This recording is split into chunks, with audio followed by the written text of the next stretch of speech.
So let's talk devices in schools. Whether we're for or against them, they're a reality.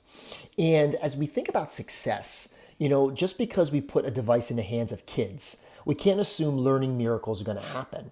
And more often than not, we put the cart before the horse. We make sure that we have access to the device, but the supporting elements are not in place. So what I'm going to do is talk about 7 specific strategies, areas of support that can be put in place to make sure that we make them get the most out of devices. And what that really means is how are devices being used to support learning for our kids, not to drive instruction or to drive other elements of culture.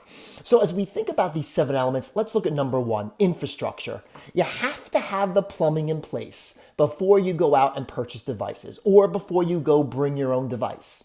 You have to make sure that you have enough access points, that the Wi-Fi is strong enough, because there's nothing more frustrating for teachers or kids when they have a device and they do not have access to reliable internet. So infrastructure could be devices, it could be the Wi-Fi, it could also be areas to charge devices.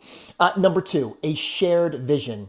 If we want our kids, teachers, and administrators to really embrace devices for purposeful use, that shared vision is so important. When we went Bring Your Own Device many, many years ago, almost 10 years ago, teachers, students, administrators, community members helped us develop that shared vision. That vision should focus on the why do we want our kids to use devices? How will the use of device actually improve outcomes for our kids? And what outcomes are we looking for?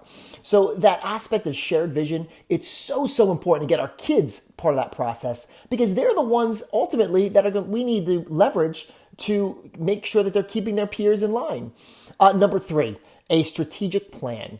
A plan is so important because what are we trying to accomplish with devices? Improvements to learning. So that plan has to be focused on how will pedagogy change? How will we assess our pedagogical capacity? How will we change assessments? How will student work change? How will there be accountability for the fact that we want our investments either in devices or our investment in time to go bring your own device to make sure that it is implemented with fidelity. Number 4, we're looking at policy development. You don't have to create new policies. Schools and districts have so many policies on the books.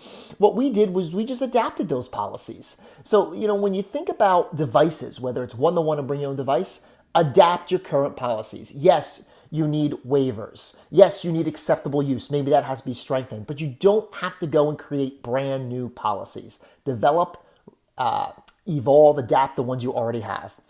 Number 5, professional learning. I work with so many schools and districts across the world that have invested in devices, and there has been no training for teachers. Equally as concerning is the lack of training for administrators. There has to be ongoing job-embedded support to ensure that teachers are comfortable with how to empower kids to use devices and also to ensure that administrators are in a position to provide good feedback and support to teachers.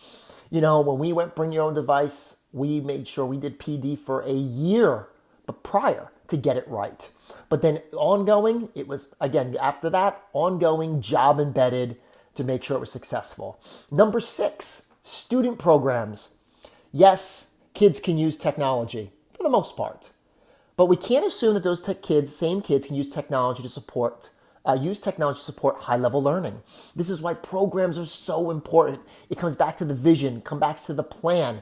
We have to, educate our kids, not just on digital identity, digital citizenship, but how we want to empower them to use those devices to create, collaborate, communicate, develop global awareness, an entrepreneurial mindset. I went down and worked with every single middle school kid, starting in 6th grade. I worked with every student group in every grade level in my high school to make sure that kids knew what the expectations were. Student programs are a must. And finally, number 7, budget allocations. Listen, if you go one-to-one, you got to make sure that the money is there to sustain it. If you're going Bring Your Own Device, you got to make sure that you have devices for the kids, for your have-nots, the kids that don't have technology at home. You also have to think about how you're going to put money aside to provide for the kids that don't have Wi-Fi at home. So when we think about the expense, when we think about whether it's bring your own device, we had Chromebooks for every kid on our free reduced lunch list that could sign out a Chromebook anytime they wanted and keep it like a library book. So whether you're going one-to-one or bring your own device, you got to put money aside for PD, for devices, and for Wi-Fi. We put routers on the outside of our buildings so kids could get Wi-Fi access outside of the school day. So again, quick recap, 7 strategies to get your devices to really live up to expectations, get the infrastructure in place, establish a shared vision, create a strategic plan focused on learning, develop policies, don't create new ones, evolve them, provide ongoing professional learning support, invest in student programs, and make sure you have the budget allocations. That's it for today. If you got any feedback, please share it on social media.